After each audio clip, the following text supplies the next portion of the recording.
சாய்பாபாவை சாயப்பாவா நினச்சி மனசில் வாழ்ந்துக்கிட்டு இருக்கீங்களே, அவங்களுக்கு இந்த பதிவு மிகப்பெரிய ஒரு சமர்ப்பணம். நீங்கள் அவர் அப்பான்னு கூப்பிடும்போது நீங்கள் படுற ஒரு கஷ்டத்தை பார்த்து அவர் இரத்த கண்ணீர் வடிக்கிறார். உங்களுடைய காயத்துக்கு மருந்து போட அவர் உங்களை அழைக்கிறார், தவிக்கிறார் நீங்கள் அவர்கிட்ட வரணும்னு. நீங்கள் அவருக்காக நேரத்தை ஒதுக்காம அவரை அலட்சியப்படுத்துறது மேலும் அவருடைய மனசில் ஈட்டிய குத்துவது போல அது இருக்கிறது. இன்றும் மதியம் 1 மணிக்கு அற்புதமான பிரார்த்தனை இருக்குது. இதுவரைக்கும் இவர்களுக்கு நீங்கள் எந்த விதத்திலையும் நல்லதோ இல்லை மன்னிப்போ கேட்கல. அந்த குறை இன்று 1 மணிக்கு தீர்க்கப்படுகிறது இந்த பிரார்த்தனையின் மூலமாக. வெளிச்சத்தை நோக்கி நீங்கள் போக வேண்டிய அவசியமே இல்லை. உங்களை நோக்கி அந்த மகா சக்தி பொருந்திய ஒரு வெளிச்சம் உங்ககிட்ட வரப்போகுது. சாயப்பா இன்ற வியாழன் அன்று மனப்பூர்வமா பேசணும்னு நேரத்தை கேட்குறாரு. எவ்வளவு வேலைகள் இருந்தாலும் நீங்கள் இந்த நேரத்தை ஒதுக்கி அவர் சொல்கிறத கொஞ்சம் தயவு செய்து கேளுங்க.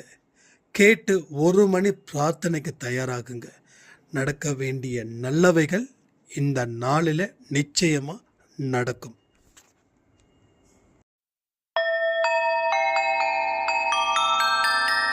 ஓம் சாயிரா சாயிரா, ஓம் சாயிரா சாயிரா, ஓம் சாயிரா சாயிரா, அன்பே சாயிரா, பேரன்பே சாயிரா, அகிலம் தளிக்க ஆத்மா விழிக்க அனுதினம் சாயிரா, எங்கள் அன்பே சாயிரா.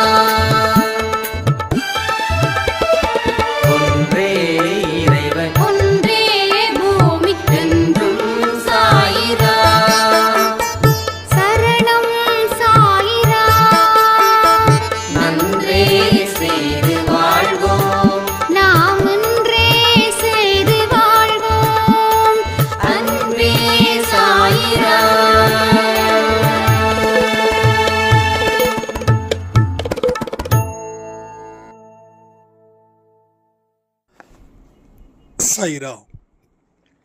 என் உயிரானவர்களே, அனைவருக்கும் வியாழன் தின வாழ்த்துக்கள். சரியான திசையில் நாம் பயணிக்கிறோம்.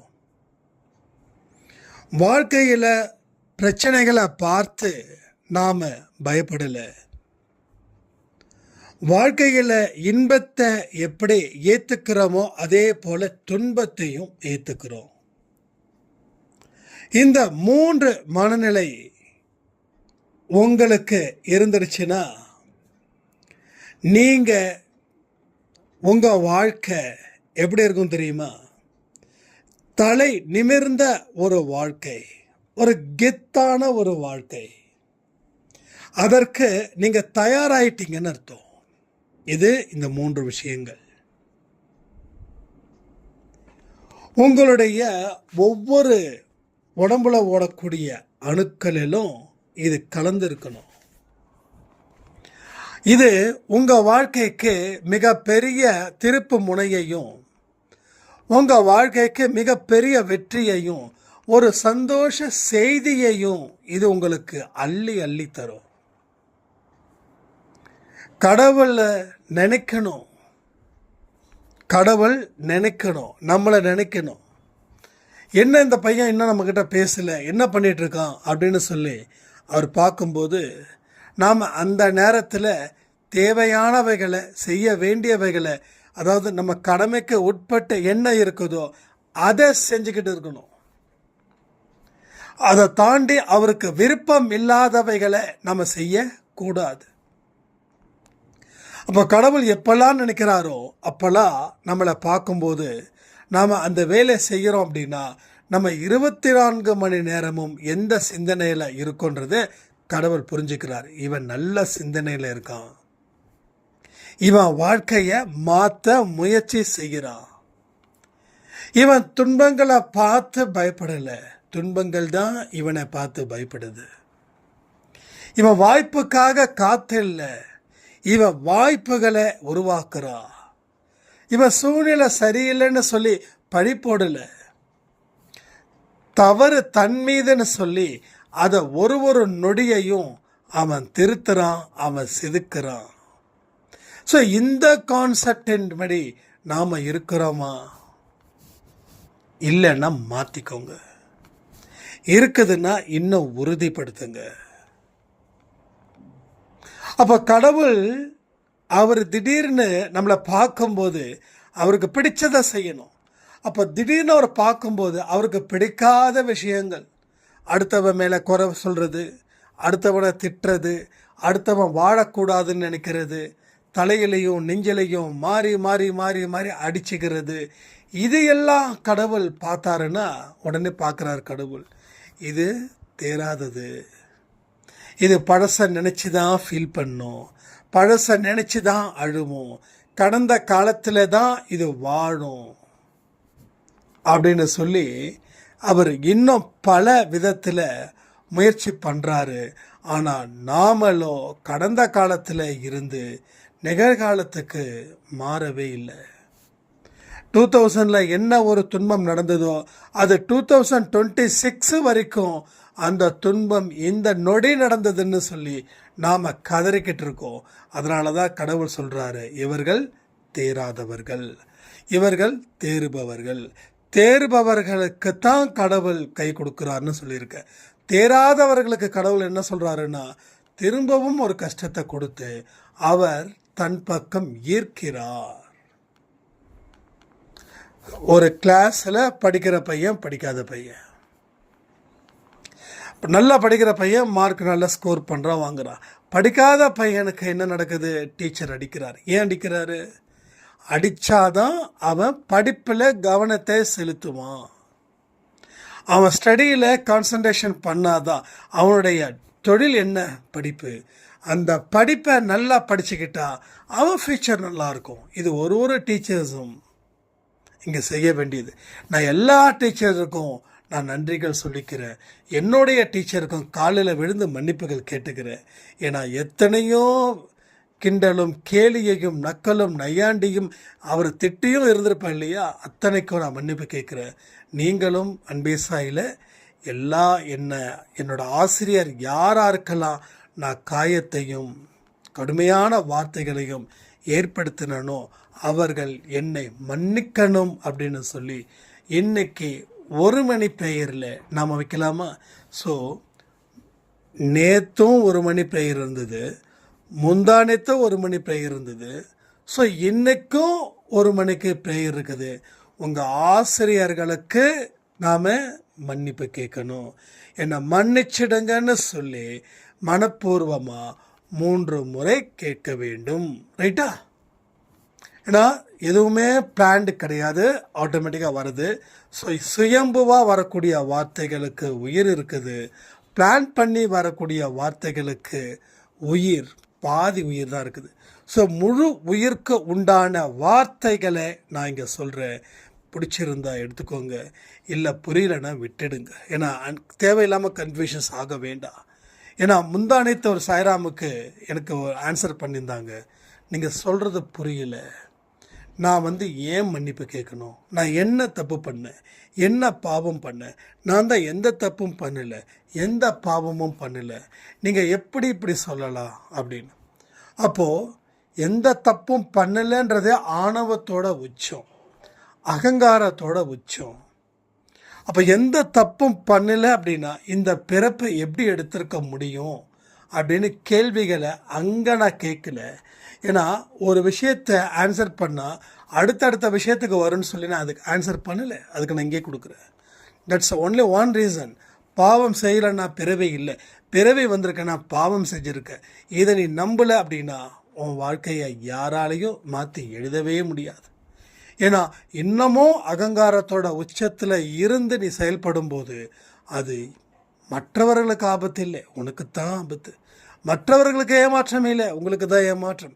மற்றவங்களுக்கு வலி இல்லை, அது உங்களுக்கு தான் வலி. புரியுதா? அப்போ புரிஞ்சும் புரியாமல் நான் அப்படித்தான் அப்படின்னா நீங்கள் இப்போ எப்படி வாழ்கிறீங்களோ அது கண்டினியூ ஆகும். இல்லை, கண்டிப்பாக பாவம் செஞ்சிருப்பேன், பாவம் செஞ்சதால தானே பிறவி. அப்போ இந்த பிறவிக்கு காரணம் பாவம்.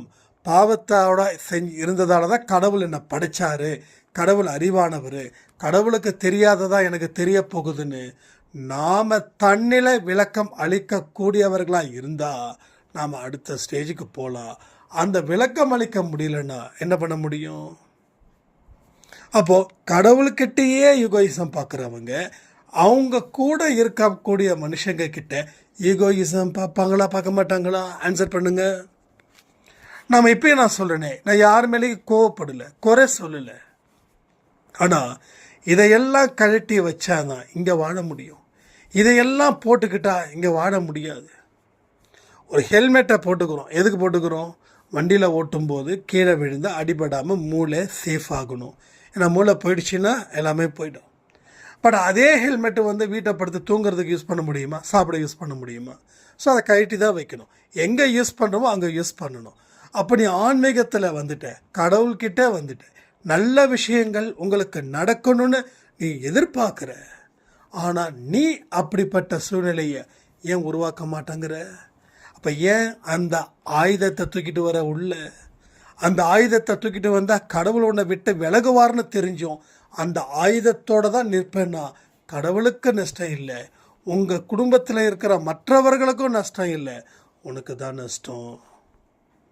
நல்லா பாருங்கள், ஆணவத்தோட அகங்காரத்தோட இருக்கிறவங்க தனியாக இருப்பாங்க, யார்கிட்டையும் பேச்சுவார்த்தை வச்சுக்க மாட்டாங்க. ஒரு ரிட்டையர் ஆன டீச்சர் அம்மா, நான் 2 வருஷத்துக்கு முன்னாடி இதை சொல்லணும், அது வந்து ரொம்ப நெகிழ்ந்த ஒரு விஷயம். எல்லாருமே அவங்கள ஒதுக்கிட்டாங்க. அங்கே ஒதுக்கிறதுக்கு ரீசன் இவங்க அவங்கள ஒதுக்கினதால நான் சம்பாதிக்கிற என்னுடைய பையன், என் பேர பிள்ளை, என் பேத்தி எல்லாம் என்னோட காசுக்காக தான் என்கிட்ட பேசுகிறாங்கன்னு ஒரு கணக்கை வச்சாங்க. அதுக்கப்புறம் வீட்டை விட்டு வெளியில் வந்தாங்க, தனியாக ஒரு ரூமை ஒரு வீடு எடுத்தாங்க, அங்கே ஒரு சர்வெண்ட்டை போட்டாங்க. இனி என்னுடைய காசில் நான் சம்பாதிச்சுக்கிறேன். எப்படி ரிட்டைர்மெண்ட் ஆன காசு, அந்த பென்ஷன் காசுன்னு இருக்கு இல்லையா, அது ஏதோ 40,000 50,000 வருதுப்பா, எனக்கு பிரச்சனையே இல்லை. யாரையும் நம்பலை, என் பேரனை நம்பலை, என் பேத்தியை நம்பலை, என் பையனை நம்பலை, என் பொண்ணை நம்பலை, யாரையும் நம்பலை, நான் உண்டு கடவுள் உண்டுன்னா. இப்போ நான் சொன்னேன், நீங்கள் செய்யக்கூடியது மிகப்பெரிய தப்பான ஒரு விஷயம் அப்படின்னு. இல்லை தம்பி, உங்களுக்கு தெரியாது அப்படின்னாங்க. அப்போ நான் திரும்ப திரும்ப சொன்னேன் தான், இங்கே பாருங்கம்மா, உங்கள் ப்ரொஃபஷ்னலில் நீங்கள் ஸ்ட்ரிக்டாக இருக்கிற மாதிரி உங்கள் ரிலேஷன்ஷிப்பில் நீங்கள் ஸ்ட்ரிக்டாக இருக்கக்கூடாது. ஏன்னா ஒரு டீச்சர் ஸ்டூடெண்ட் கிட்ட ஸ்ட்ரிக்டாக இருப்பாங்க, அந்த மனநிலை அவங்களுக்கு ஆட்டோமேட்டிக்காக வரும். நான் சில பேரை மீட் பண்ணும்போது கூட நீங்கள் ஸ்கூல் டீச்சருங்க தான் அப்படின்னும் போது அவங்க, சார் எப்படி சார் கண்டுபிடிச்சிங்கன்னு. ஆனால் அவங்களுடைய அந்த பாடி லாங்குவேஜாக இருக்கட்டும், அவங்க ஸ்பீக்கிங்காக இருக்கட்டும், எல்லாமே ஒரு ஸ்ட்ரிக்ட்னஸ் இருக்கும். பட் என்ன ஆகுது, அந்த ஸ்கூலிலே இங்கே நிறைய டீச்சர்ஸ் இருப்பீங்க. ஸோ ஜஸ்ட்டு நான் சொல்கிறத யோசித்து பார்த்து அதுக்கப்புறமா நீங்கள் கமெண்ட் பண்ணுங்கள். அப்போ என்ன ஆகுது, அந்த ஸ்ட்ரிக்டாக இருக்கும்போது அந்த மைண்டு அதுக்குள்ளே போயிடுது. ஸோ அவங்க அந்த டீச்சர்ன்ற ஒரு ஒரு ஒரு விஷயத்தை மட்டும் அதை கடைசி வரைக்கும் அப்படியே அவங்க மனசுக்குள்ளேயே கொண்டு வந்துட்டாங்க. இப்படி தான் இருக்கணும், இப்படி இருந்தால் தான் அப்படின்னு. அங்கே இருக்க வேண்டிய இடத்துல இருக்கிறது ஓகே. ஆனால் அந்த ஸ்கூலை விட்டு வெளியில் வந்ததுக்கப்புறம் அந்த குழந்தைங்களை அவங்க சொந்த குழந்தைங்கள பார்த்து அன்போடும் பண்போடும் இருந்தீங்கன்னா அந்த மகிழ்ச்சி இருக்குது பாருங்கள், அது உங்களை இன்னும் வாழ வைக்கணும்னு நிறைய விஷயங்கள் சொன்னோம். ஆனால் அவங்க கேட்கக்கூடிய ஸ்டேஜில் இல்லை. அவங்கள ஏமாத்துறது உண்மை, நான் இல்லைன்னு சொல்லலை. அப்போ மனுஷங்கன்னா அப்படி தானே இருப்பாங்க. யார் ஏமாத்துறாங்க? பெத்த பையன் தானே. அப்போ அந்த பெத்த பையன் ஏமாத்துறானா அவனுடைய பாவம் அவனுக்கு போட்டு நீங்கள் ஏன் தண்டனை கொடுக்குறீங்க? மறுபடியும் கேட்கவே இல்லை. அதுக்கப்புறம் அவங்களுக்கு உடம்பு முடியாமல் போச்சு. அப்போ காசுக்கு பார்க்குறவங்க ஆத்மார்த்தமாக பார்ப்பாங்களா அப்படின்னா பார்ப்பாங்க, ஆனால் 10% தான். ஆனால் அது தேடி கண்டுபிடிக்கணும். அப்போ நம்ம கர்மா கரெக்டாக இருந்தால் தான் அந்த ஆத்மார்த்தமான பர்சன் நம்ம பார்க்க முடியும். நம்ம கர்மா சரியில்லைன்னா நாம் எப்படி ஸ்ட்ரிக்டாக இருப்போமோ அதே போல தான் அங்கே இருக்கிற சர்வெண்ட்டு ரொம்ப ஸ்ட்ரிக்டாக இருக்காங்க. அப்போ இவங்களுக்கு உடம்பு முடியாமல் போகும்போது அந்த சர்வெண்ட் என்ன பண்ணுறாங்க, நீங்கள் இது வரைக்கும் எனக்கு 15,000 ரூபாய் கொடுக்குறீங்க, இன்னும் சேர்த்து ஒரு 10,000 ரூபாய் சேர்த்து கொடுங்க, 25,000 ரூபாய் கொடுத்தா நான் உங்களை நல்லா பார்த்துக்கிறேன் அப்படின்னு.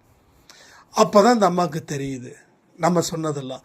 இந்த தம்பி நம்மக்கிட்ட ஏற்கனவே சொல்லிச்சு, இன்றைக்கி காசு கொடுத்தா நம்ம எல்லாம் சாதிக்க முடியும் நம்ம நினச்சோம். ஆனால் என்னோட உடல்நிலையை பார்த்து அதை இவங்க பிஸ்னஸ் ஆக்குறாங்களே அப்படின்னு சொல்லி எனக்கு உடனே ஃபோன் பண்ணாங்க. நான் உடனே சொன்னேன், இந்த பாருங்கம்மா, முதல் வேலையாக உங்கள் பையன்கிட்ட மனசை விட்டு பேசுங்க அப்படின்னு. பையன்கிட்ட மனசை விட்டு பேசும்போது பையனும், இதெல்லாம் நடந்தது 2 இயர்ஸ்க்கு முன்னாடி, இதை நான் சொல்லியிருக்கேனா சொல்லலைன்னு தெரியாது. நான் நிறைய விஷயங்கள் நம்ம கேட்குறதால அதை சொல்லலை, ஆனால் சொல்லியிருக்க வாய்ப்பு இருக்குது. பட் அவங்க பையன் உட்காந்து அழுது, அம்மா நான் என்னை மன்னிச்சிடு, நான் உன்னை ஏமாத்தலை, என்னோடய சிச்சுவேஷன் அப்படி, ஆனால் என்னை விட்டுட்டு போனதுக்கப்புறம் நாங்கள் சரியாக சாப்பிடலை, சரியாக தூங்கலை, உங்கள் மேலே நாங்கள் உயிராக இருக்கம்மா, நீ வாமா, உங்கள் பென்ஷன் கூட எங்களுக்கு வேண்டாமான்னு சொல்லி அந்த பையனை என்கிட்ட பேசி ஒரு பெரிய ஒரு உணர்ச்சி வசப்பட்ட ஒரு தருணத்தை சாய்ப்பானிக்கு நடத்தி கொடுத்தாங்க. இப்போ அந்த அம்மா அவ்வளோ ஹாப்பி, அவ்வளோ சந்தோஷமாக பேர குழந்தையோட பிள்ளைங்களோட கொஞ்சம் மகிழ்கிறாங்க.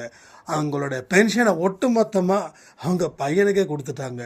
அந்த பையன் வேண்டாம் வேண்டான்னு சொல்லியும் அந்த பையனுக்கும் நல்ல வாழ்க்கையை சாய்ப்பாக கொடுத்துருக்காரு, அந்த அம்மாவுக்கும் நல்ல வாழ்க்கையை சாய்ப்பாக கொடுத்துருக்காங்க.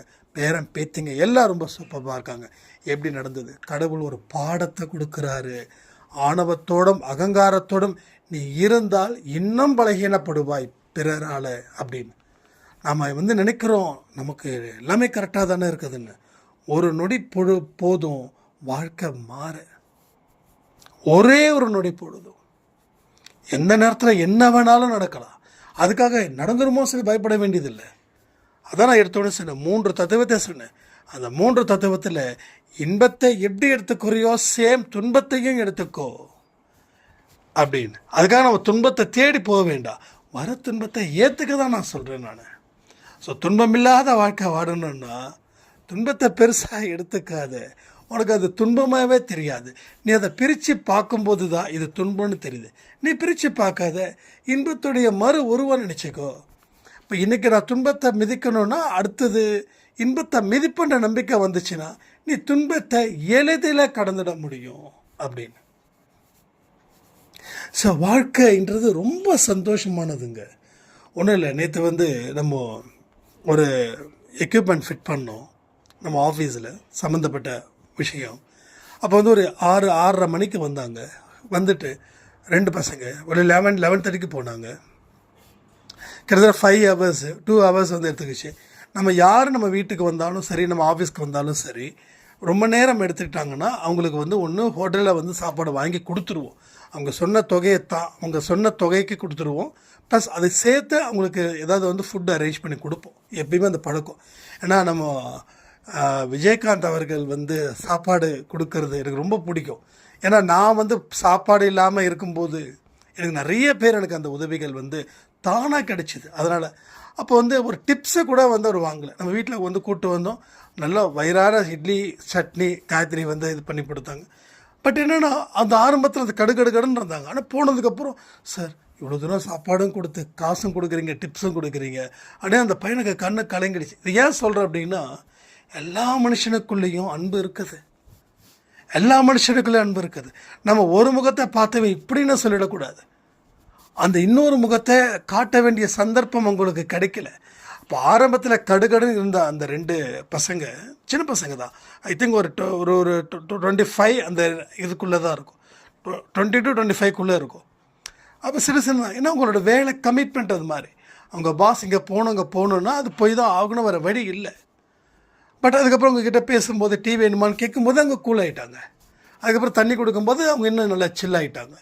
ஸோ என்னென்னா ஒவ்வொரு மனுஷனுடைய மறுபக்கம்னு ஒன்று இருக்குது. நம்ம முன்பக்கத்தை பார்த்து அவங்க இப்படி தான் அப்படின்னு நம்ம தீர்மானிக்கக்கூடாது. அது இன்றைக்கும் நம்ம செய்கிறோம், அது ரொம்ப ரொம்ப தப்பு. ஆனால் மறுபக்கத்தை நீங்கள் நல்லா பார்த்தீங்கன்னா அவ்வளோ ஒரு குழந்தை போல இருப்பாங்க. அப்போ யார்கிட்டையும் ஆணவமோ அகங்காரமும் வேண்டாம்.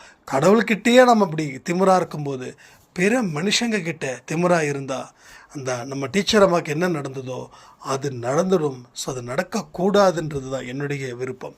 ஸோ நான் எல்லா விஷயத்தையும் சொல்கிறேன், நிறைய அனுபவம் இப்படி பட்டிருக்காங்கன்னு சொல்கிறேன். அது தயவு செய்து உங்களுடைய அனுபவமாக நினச்சிக்கோங்க. நான் ஏன் சொல்கிறேன்னா, எல்லாமே நான் பட்டு தான் திருந்தணும் அப்படின்னா ஜென்மங்கள் தொடர் கதையாக ஆகும். இல்லைப்பா, இந்த டீச்சர் தான் நான், எனக்கு இந்த அனுபவத்தை இது நீங்கள் சொன்ன உடனே அதை என்னுடைய அனுபவமாக நினச்சி பார்த்துட்டேன்.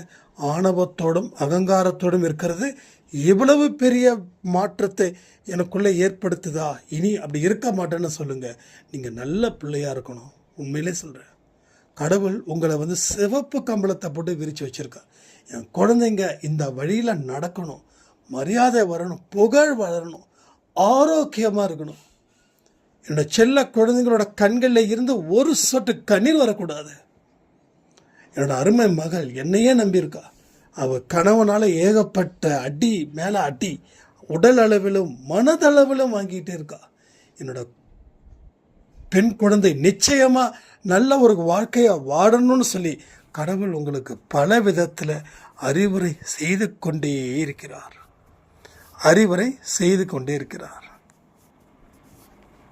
அப்போ நாம் எதை எடுத்துக்கணும், எதை எடுத்துக்கக்கூடாதுன்றது நம்மளோட மனசை பொறுத்து இருக்குது. ஸோ நல்லதை தயவு செய்து எடுத்துக்கோங்க. ஏன்னா இனி நல்லதை எடுத்தால் தான் உங்கள் பிற்பகுதி, வாழ்க்கையோட பிற்பகுதி அது நல்லாயிருக்கும். இல்லை எனக்கு தெரியல, நீங்கள் சொல்கிறது தப்பு அப்படின்னா அது எனக்கு பிரச்சனை இல்லை, உங்கள் கூட இருக்கிறவங்களுக்கு பிரச்சனை இல்லை, உங்களுக்கே அது பிரச்சனையாக முடியும்னு சொல்லி இந்த பதிவை நான் முடிக்கிறேன். ஜெய் சாய்ராம்.